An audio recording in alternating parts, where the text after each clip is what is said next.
Tonight, Barcelona's selection board looks less like a routine choice and more like a trigger that could set the season's tone. Hansi Flick has a decision that sounds simple on paper. Rest the Brazilian winger, who has just returned from a grueling trip, and hand the start to Marcus Rashford. But the consequences stretch from tonight's La Liga, clash to next week's Champions League opener. So, Raphinha's travel and recovery situation is the practical reason on the surface. Long flights, limited training windows and a coaching staff determined not to overload bodies. But coaching is always strategic theatre as much as physiology. By choosing to rest Raphinha, Flick is revealing his priorities: protect the squad's fitness for elite European nights while trusting depth to keep domestic momentum. That trust lands squarely on Rashford's shoulders. Marcus brings a different profile to the team. Raw pace, direct runs behind defenders, and an impatient hunger that can stretch a defence in ways Raphinha's craft and link play sometimes do not. Against Valencia, who can be compact but also vulnerable to transitions, Rashford's ability to run in behind could open pockets of space for midfield runners and the striker to exploit. If he times his runs, keeps his head in the final third and connects with the other attackers, Rashford could convert this unexpected opportunity into an immediate impact. A goal, a high-speed overload on the wing, or simply the kind of forward thrust that drags Valencia out of shape and creates chances. On the flip side, the change also alters Barcelona's rhythm. Raphinha's movement often draws defenders and creates combination play. His absence forces others to compensate, to provide the creative link or offer different passing angles. That means the midfield will have to adjust, the fullbacks may need to be more disciplined in their overlaps, and the striker must be ready to chase balls into channels he hasn't routinely seen when Raphinha's the one on the wing. Flick's rotation is therefore tactical as much as medical. It's about managing risk across competitions.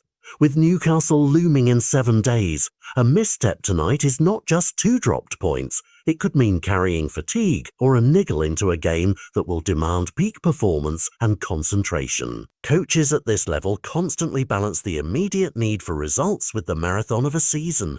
Tonight is a clear example of that balancing act played out in public. There are several likely scenarios.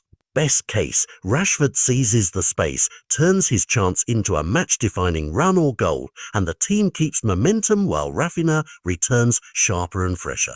That outcome shuts down criticism and rewards Flick's courage to rotate. Mid-case, Rashford performs solidly, offers pace and energy, but the team misses the familiar clicking of the usual front line, producing a measured win or a draw that doesn't alarm anyone. Worst case, the change disrupts attacking chemistry, Valencia exploit the unfamiliar link-up, and Barca leave the field with a result that raises questions about rotation timing. For fans and pundits, this is the moment they'll dissect. Was this measured squad management or an unnecessary risk? The truth will look different depending on the scoreboard. Beyond the tactical chess, there's a human element. Players coming off heavy travel need more than a day. They need mental and physical reset. Resting Raphinha acknowledges that the club values long-term availability over short-term spectacle. Meanwhile, Rashford gets a spotlight he may not have expected at Barcelona so soon, an audition not just for minutes tonight, but for his role in a congested season. If he performs, he forces Flick to rethink selection. Do you ride the momentum and keep him, or rotate again to preserve balance? Either way, the decision will teach us about Flick's identity as a manager. Does he prioritise rotation and preservation, or does he bend to the heat of the moment and field the tried and tested? Tonight's pick is a message as much as it is a lineup. In 7 days under European lights, we'll see whether that message was the right one. For now, every touch Rashford takes, every run Raphinha misses, and every tactical tweak the coach makes will be watched, debated and turned into tomorrow's narrative. This is more than just a Sunday selection. It's a small pivot that might ripple through Barcelona's campaign, revealing whether the team's depth is genuine strength or a risky experiment when stakes are highest.